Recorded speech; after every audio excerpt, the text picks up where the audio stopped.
এদের সাথে যুদ্ধ করে মাছ বের করাটা এখন নিত্যদিনের কর্ম হয়ে গেছে। ছোট মাছ পরিষ্কার করাটা কিন্তু একরকমের শাস্তি বলতে পারো, খেতে কিন্তু খুবই টেস্টি। আর সব রান্না আমি করলেও শ্বশুর এসে রান্না করলো লাল টুকটুকে করে খাসির মাংস, আর শাশুড়ি দিল কেটে বেছে। সব মিলিয়ে থাকছে আজকের ব্লগটা শুরু থেকে লাস্ট অব্দি পুরো ব্লগটা দেখো, আশা করছি সবার অনেক ভালো লাগবে। Hello everyone, welcome to new another blog video. প্রতিদিন তো 100 করে দুধ রাখা হয়, এখন আর প্রতিদিনই 100 দুধ ধরেই কিন্তু রান্না করা হয় না। 100 দুধ ধরে জাল দিলে খাওয়ার মানুষ থাকে না, দুষ্টপুরা দাদু খায়, যার পর কিছুটা থেকে যায়। একদিন দুই দিন করে জাল দিতে দিতে দেখা যায় দুধ শুকিয়ে পুড়ে যাচ্ছে, নয়তো বা দই হয়ে নষ্ট হয়ে যাচ্ছে। যার জন্য এখন থেকে 100 করে দুধ রাখে, অর্ধেকটা জাল দেয় আর বাকি অর্ধেকটা ফ্রিজিং করে রেখে দিই। আগে প্রতিদিন 100 দুধ যখন জাল দেওয়া হতো, দুষ্টপুরা আর দাদু খাওয়ার পর যেটুকু বাকি দুধ থাকতো বাবাকে হয়তো বা একটু ঘন করে জাল দিয়ে দেওয়া হতো, বাবাই খেয়ে নিত। আমি আর মা ওইরকম কিন্তু দুধ খেতে পছন্দ করি না, আর দুষ্টপুরার বাবা তো একদমই খায় না। আর বাবার এখন সুগারটা বেড়ে গেছে, যার জন্য কিছুদিন ধরে বাবা আম খাওয়াটাই বন্ধ করে দিয়েছে,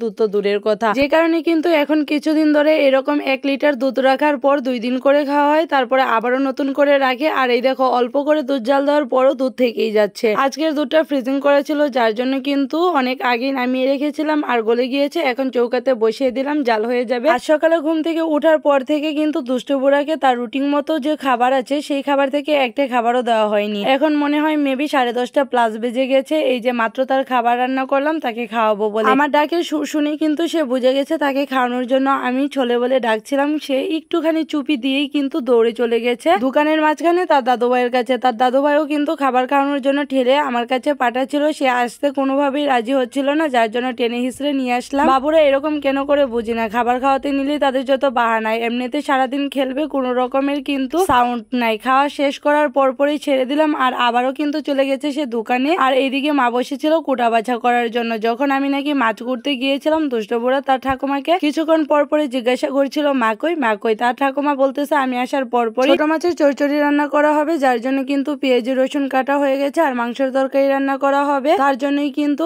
এতগুলো করে পেঁয়াজ কাটা হয়েছে। আর এদিকে কাঁঠালের বিচিগুলো জাতি দিয়ে মা এরকম কুচি কুচি করে কেটে নিয়ে এইবার ছোকলাগুলো আলাদা করেছিল। আর এই কাঁঠালের বিচিগুলো দেওয়া হবে ছোট মাছের চচ্চড়িতে। ছোট মাছগুলো আমি তো বেছে নিয়ে চলে এসেছি। এইবার যে ফ্রিজের ভিতরে মাংস রাখা ছিল সেই মাংস বের করার জন্য কিন্তু 1 ঘন্টার উপরে হবে আমি ফ্রিজের লাইনটা অফ করে এরকম ভাবে ফ্রিজ খুলে রেখে গিয়েছি। তারপরও দেখো ফ্রিজের বক্সগুলো কোনোভাবেই টেনে হিসেবে খোলা যাচ্ছিল না। আর আমি অনেকবার চেষ্টা করেছি, এবার মা এসে চেষ্টা করতেছিল। আর উপরের বক্সটা তো একদম খুলেই রেখেছি, যার জন্য কিন্তু আগেও বলেছি যখন খুব দরকার পড়ে এই যে উপরের বক্সগুলোতে যে মাছগুলো থাকে সেইগুলোই রান্না করা হয়। বুঝতে পারো কতটা সময় ধরে আমি ফ্রিজটা খুলে রেখে গেছি। যখন আমি দুধের বোতল নিতে এসেছিলাম তখন এরকম ভাবে রেখে গেছি, তাহলে এখন দুধটা গলে একদম জালো হয়ে গেছে, তারপরও ফ্রিজেই খুলছে না। মা এখনো চেষ্টা চালিয়ে যাচ্ছে। খুব বেশি গরম দিয়েছিল যখন, তারপর যে একটানা 2-3 দিন বৃষ্টি ছিল তখন না ওই বৃষ্টিটা খুব মজা লেগেছিল। আর এখন যে জীবনটা বৃষ্টি বৃষ্টি হয়ে গেছে। সূর্যি মামা আজ সকালে এরকম ভাবে ব্রাইটনেস বাড়িয়েছিল, তখন তো ভেবেছিলাম যে সূর্যি মামা হয়তো বা বৃষ্টি মামিকে তার বাড়িতে নিয়ে গেছে, তার জন্যই কিন্তু সূর্য মামার এত সুন্দর ব্রাইটনেস দিয়েছে সকাল সকাল করে। 2 থেকে আড়াই ঘন্টা পর দেখা যায় সূর্যি মামার ব্রাইটনেস কোথায় চলে গেল, আর বৃষ্টি মামির কান্নায় এসে আমার শুকনো উঠানটা ভিজিয়ে দিয়ে গেল।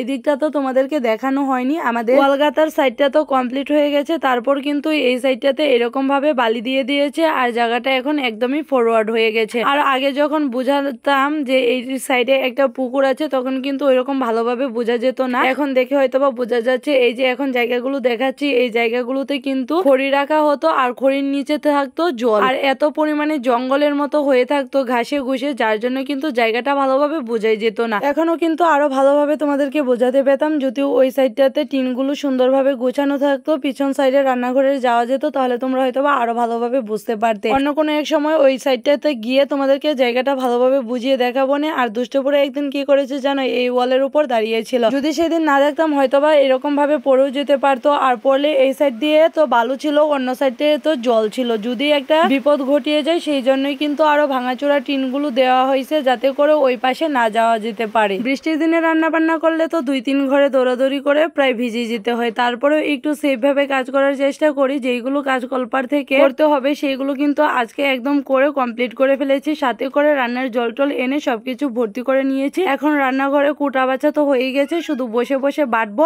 আর রান্না করব। এটা পাঙ্গাস মাছ ছিল, যখন দুধ বের করেছিলাম ফ্রিজ থেকে তখন এই মাছগুলো বের করেছিলাম। আর দাদু তো ছোট মাছ খেতে পারে না, যার জন্য করে এই মাছটা রান্না করে দেবো। আর আমাদের জন্য ছোট মাছের চচ্চড়ি প্লাস হবে খাসির মাংস আর হবে পাট শাকের বড়া। চালগুলো তো ধোয়া হয়ে গেছে, এই এবার চৌকাও জ্বলে গেছে, চৌকাতে ভাতের হাঁড়িটা বসিয়ে দিব। ছোট মাছ খেতে তো অনেক মজা, কিন্তু এটা পরিষ্কার করতে কিন্তু দারুণ কষ্ট। এটা একরকম শাস্তি বলতে পারো। এগুলো সাফ করতে কিন্তু শুধু যে মাছের পেট গালালেই হয়ে যায় তাই কিন্তু না, তার ভিতরে অনেক রকমের ময়লাই থেকে থাকে, তার মাঝে থাকে আরো ছোট ছোট করে শামুক। এত ছোট ছোট মাছগুলো তো একবারে ঘষে দিলে পরিষ্কার করা যায় না, যার জন্য কিন্তু একটা একটা করে মাছ টেনে একটা একটা করে মাছের পেট গালিয়ে প্রায় সময় লেগে গেছে পরিষ্কার করতে 1 ঘন্টারও মতো। তার উপরে স্বাদের কথা আর নতুন করে কি বলবো, নতুন জলের মাছ খেতে নাকি খুবই টেস্টি। নতুন জলের মাছ বলেই যদি এত টেস্টি হতো তাহলে আর মানুষ এত কষ্ট করে ধোয়া আর ঘষাঘষি আর এত ময় মশলা পেটে রান্না করতো না। মাছখুর বা মাছের পোকা না বললেও কিন্তু ভুলেই হবে। সেই দিন বিকেল বেলা করে বাবা মাছ এনেছিল, এতগুলোই মাছ এনেছিল যে মা বিকেল 5টার সময় বসেছিল আর সেই মাছ পরিষ্কার করে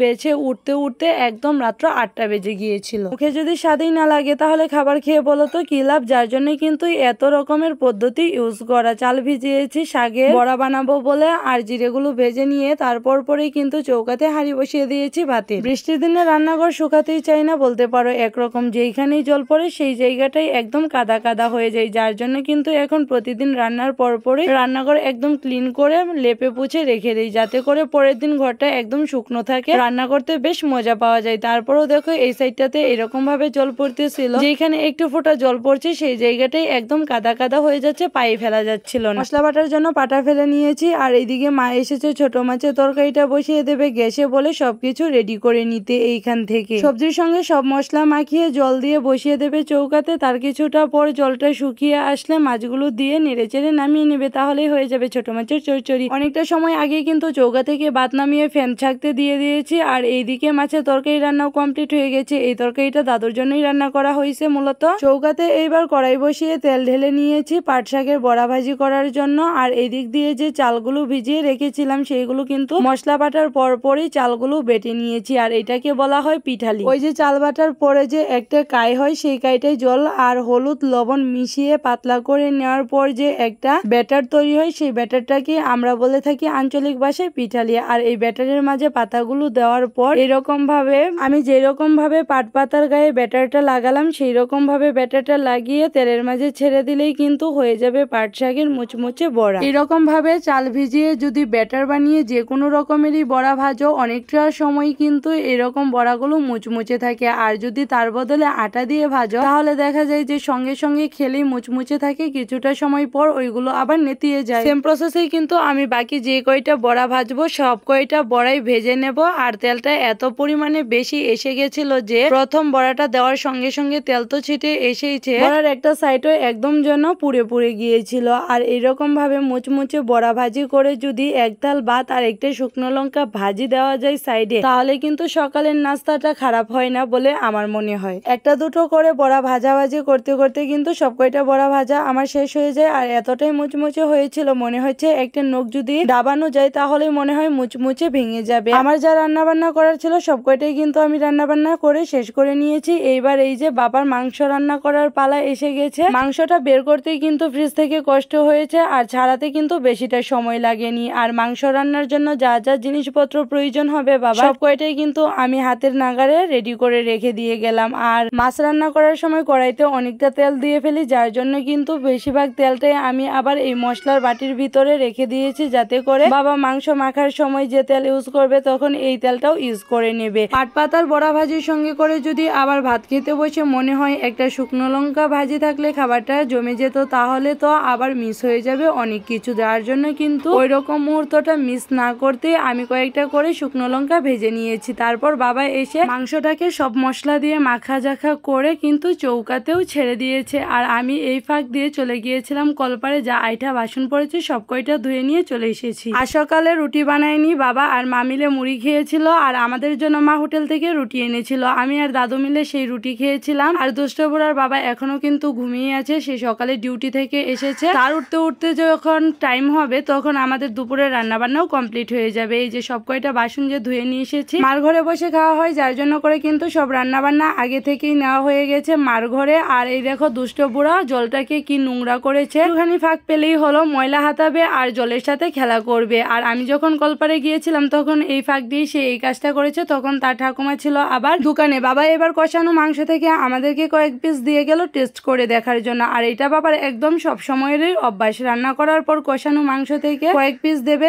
দিয়ে বলবে খেয়ে দেখো লবণ ঝাল সব ঠিক আছে কিনা, আর খেতে কিরকম হলো, মাংসটা নরম হয়েছে কিনা, আর কতটুকু সিদ্ধ করতে হবে। আমাদের খাবারের রিভিউ নেওয়ার পরেই বাবা বুঝে যে না, সে ঠিকঠাক করে রান্নাটা কমপ্লিট করতে পারলো। আর এরকম ভাবে কিন্তু একদিন আর 2 দিন না, যতবার সে রান্না করবে প্রত্যেকবারই রিভিউ নেবে, প্লাস আমাদেরকে টেস্ট করার জন্য কষানো মাংস দিবে। অল্প করে একটু খাসির কলিজার সঙ্গে করে ভাত নিয়েছি দুষ্টুবুড়াকে খাওয়ানোর জন্য। আবার এদিক দিয়ে দাদুকেও ভাত মেখে দিচ্ছিলাম, দাদু এই যে খাবার খাচ্ছে। অন্য সকল মাংসের দেখবে কলিজাটা নরম থাকে, কিন্তু খাসির মাংস রান্না করার পর তার কলিজা কিন্তু শক্তই থেকে যায়, যার জন্য করে দুষ্টুবুড়াকে সিদ্ধ করে কলিজাটা আমি পাটাতে বেটে তারপর খাবার খাওয়াই। সবসময় তো লুতার সঙ্গে করেই কলিজাটা বেটে তারপর খাওয়াতাম, কিন্তু এইবার ভাতের সঙ্গে করে নিয়েছি, দেখি যে খায় নাকি। আসলেই কিন্তু সব কয়টা ভাত তারপর দুষ্টুবুড়া খেয়ে নেয়, কিন্তু অনেকটা টাইম লেগেছিল ভাতগুলো খাওয়াতে গিয়ে। বউ, শ্বশুর, শাশুড়ি 3 জনের মিলে আজকে রান্না বান্নায়। এই যে তরকারিটা আমি রান্না করেছি, সাথে ভাজাভুজি রান্না করেছিলাম, আর এই যে খাসির তরকারিটা দেখতে পাচ্ছ এটা বাবা রান্না করেছে, আর এই ছোট মাছের তরকারিটা মা রান্না করেছে। 3 জনে মিলিয়ে ঝিলিয়ে রান্না বান্না কমপ্লিট করি। আর মায়ের হাতে ছোট মাছের চচ্চড়ি খেতে কিন্তু অনেক দারুণ লাগে। যদিও আগে দুষ্টুবুড়ার বাবা এই মাছের চচ্চড়িগুলো খেতে পছন্দ করতো না, কিছুদিন ধরে দেখা যায় যে রান্নার পর সেও কিন্তু এই ছোট মাছের চচ্চড়িগুলো খাচ্ছে। আর এই যে দুষ্টুবুড়াকে ভাত নিয়ে যে কতক্ষণ সময় ধরে ঘোরাঘুরি করে খাওয়ানো হচ্ছে, আমাকে যেন সে একদম পাত্তাই দিচ্ছে না। ঘর থেকে উল্টো আরো বাইরে চলে গেল, যে দেখেছে ভাতের দলাটা আমার হাতে, আর একটু ফুটাও কিন্তু ভাত মুখে নিলই না। দাদুকে ভাত মেখে দিয়ে একবার, আরেকবার দুষ্টুবুড়াকে খাওয়াই, যার জন্য করে কিন্তু বারবার এই যে এই গাবলার মাঝে হাত ধোয়ার জন্য জল নিয়ে নিয়েছি, যে ঝাল তরকারি ধরে আবার যদি দুষ্টুবুড়ার মুখে ভাত দিতে যাই তাহলে তো আবার তার ঝাল লেগে যাবে। দাদুকে প্রথমে ছোট মাছের তরকারি দিয়ে ভাত মেখে দিয়েছিলাম, সেইগুলো খেয়েছে। এইবার বড় মাছের তরকারি দিয়ে ভাত মেখে দিচ্ছি, সেইগুলো খাবে। আর এরকম ভাবে কিন্তু আলাদা আলাদা ভাবে মেখে তার থালে দেই, তারপর সে আবার হাত দিয়ে মুখে তুলে খায়। বাবা স্নান করতে গেছে, এখনো আসেনি। স্নান করে আসলে বাবাকে তারপর খাবার খেতে দেব। আর ওনাকে দেখো খাবার খেতে খেতে কোথায় নেমে গিয়েছে। এই জলের মাঝে হাঁটতে যে তার কত মজাই লাগে সেটা সেই একমাত্র ফিল করতে পারে। আর এত পরিমাণে দুষ্ট, পচা কয়েকটা শশা ফেলে দিয়েছিল মা জালনার দিক দিয়ে, আর সেইগুলোই সে কুড়িয়ে কুড়িয়ে আনছে, এনে আবার ঘরের ভিতরে ছুঁড়ে মারছিল। দেখো কিরকম ভাবে আনন্দ করে দৌড়াচ্ছে সে। যদিও আমি তার উপরে রাগ দেখাই, কিন্তু ভিতরে ভিতরে আমার কিন্তু প্রচুর ভালো লাগে তার এই দুষ্টুমিগুলো দেখতে। আর এই দুষ্টুমিগুলো ক্যাপচার করে রাখার জন্য কিন্তু আমি তার সঙ্গে সঙ্গে এরকম ভাবে ছুটে বেড়াচ্ছিলাম। আরো দুষ্টুমি করবে কিন্তু ভাত খাবে না, এটা হচ্ছে তার সবচেয়ে বড় একটা সমস্যা। আমার কথা হলো দুষ্টুমি কর, ভাতও খা সঙ্গে সঙ্গে না। যখন কোনো বাবু থাকে সামনে তখন কিন্তু তার সাথে খেলা করতে করতে আবার সব কয়টা ভাত খুব তাড়াতাড়ি করে খেয়ে নেয়, যার জন্য তখন আমি আরো বেশি করে তাকে ভাত খাওয়ানোর চেষ্টা করি। দুপুরে ঘুমানোর অভ্যাসটা দুষ্টুপুরে একদম চলেই গেছে বলতে পারো। এখন একটু ফোটাও করে দুপুরের দিকে ঘুমাতে যায় না, যার জন্য আরো কাজ করতে তার জন্য কিন্তু প্রচুর সময় লেগে যায়। আর সেদিনকে না আমাদের রান্নাবান্না খুবই তাড়াতাড়ি হয়ে গেছিল, যার জন্য আমরা 2টার সময় কিন্তু খাবার খেতে সবাই মিলে বসে গিয়েছিলাম। আর অন্যান্য সময় তো আমাদের 2টার দিকে রান্নাবান্না শেষ হয়ে খেতে খেতে কিন্তু 4:30 4টা প্লাস বেজে যায়। আর আজকে আমরা 3টার আগে খাওয়া দাওয়া শেষ করে চলে এসেছি ঘরে। আর দুষ্টুবুড়ার বাবার জন্য কিন্তু খাবারগুলো নিয়ে এসেছি। দুষ্টুবুড়ার বাবা গেছে স্নান করার জন্য, দুষ্টুবুড়াকে নিয়ে এবার বসে গেছি ঘুম পাড়াতে। খাওয়া দাওয়া শেষ করার পর কিন্তু আইঠা বাসনপত্র নিয়ে শুধু কলপারে রেখে এসেছি, ধোয়ার সময় পেলাম না। দুষ্টুবুড়া এত পরিমাণে দুষ্টুমি করতেছিল যে আগে তাকে ঘুম পাড়িয়ে নি, তারপর সব কাজকর্ম। বৃষ্টিতে ভিজে কাজ করতে করতে একদমই কাক ভেজা হয়ে গেছিলাম, যার জন্য কাপড়টা চেঞ্জ করে নিয়েছিলাম। আর কাপড়টা পর আবারও চেঞ্জ করে বিকেলে সব কাজকর্ম সেরে কিন্তু এখন এসেছি দুষ্টুবুড়ার কাছে। মাত্র দুষ্টুবুড়া ঘুম থেকে উঠলো। দুষ্টুবুড়াকে যখন ঘুম পাড়াতে নিয়ে গেছিলাম তখন 3টে বাজে, আর এখন বাজে 5:30টারও বেশি। দুষ্টুবুড়া কিন্তু অনেকটা সময় ঘুমিয়েছে। আর এই ফাঁকে আমার সব কাজকর্ম একদমই কম। এবার সবাই মিলে বসে আমরা আড্ডা দিচ্ছিলাম। এই যে মাসি এসেছে, মাসিকে আমি বলতেছিলাম একটু হাই করে দেওয়ার জন্য, সে আবার কিন্তু সবাইকে হাই করে দিছে। আবার বলতেও আছে আমি বা হাত দিয়ে হাই করেছি, তার জন্য কিন্তু আমি এত পরিমাণে হাসাহাসি করতেছিলাম। আর এই দেখো গাবলা ভরা কাপড় চাপড় রয়ে গেছে, জায়গাও নেই যে এই কাপড়গুলো মেলে দেবো। ঘর ভর্তি হয়ে গেছে কয়েকটা কাপড় মেলে দেওয়ার পরই। ঘুম থেকে ওঠার পর দুষ্টুবুড়াকে কোনো খাবার দেওয়া হয়নি, এখন তাকে খাবার খাওয়াবো। আর দুষ্টুবুড়া চলে গেছে কিন্তু তার দাদু ভাইয়ের দোকানে। ওয়েদারটা যেরকম কিউট কিউট লাগছিল, সাথে করে কিন্তু নিজের কাছে নিজেকেও অনেক কিউট লাগছিল। আর এই দেখো আমার ঘর ধরার অবস্থা, ঘর বোঝাই করা ভিজা কাপড় আর ভিজা কাপড়। কয়েকদিন ধরেই তো টানা বৃষ্টি, কোনো রোদ্রের দেখাই নেই, যার কারণে কিন্তু ঘর বোঝাই করা আমারটাই যেরকম কাপড় চাপড় তার থেকেও বেশি কাপড় চোপড় রয়েছে মার ঘরে। বাবা চলে গেছে হাঁটার জন্য, মা বসেছে দোকানে। আর বাবার সঙ্গে করে সেও যাবে, কেন বাবা তাকে নিয়ে গেল না তার জন্য কিন্তু সে প্রচুর কান্নাকাটি। খাবার খাওয়াতে নিয়েছিলাম, অল্প একটু খাবার খাওয়ার পর তাকে কান্নাকাটির জন্য খাবারই খাওয়ানো যাচ্ছিল না। আর তার মুখের এই অবস্থা হয়েছে বৃষ্টির জল পড়ে। এখন আমরা মা আর ছেলে মিলে বলছি যে ঘুরু ঘুরু করে আসবো, তার জন্য হাতে 20টা টাকা নিয়েছি। সামনে একটা ঝালমুড়ির মামা বসে, যদি সে থাকে তাহলে আমরা ঝালমুড়ি খাবো। ধন্যবাদ সবাইকে আমার পুরো ব্লগটা দেখার জন্য। এখনো যারা লাইক কমেন্ট শেয়ার করতে ভুলে গেছো তারা কিন্তু ঝটপট করে লাইক কমেন্ট শেয়ার করো, প্লাস পেজটা ফলো করে ইউটিউব চ্যানেলটাও সাবস্ক্রাইব করে দাও। টাটা।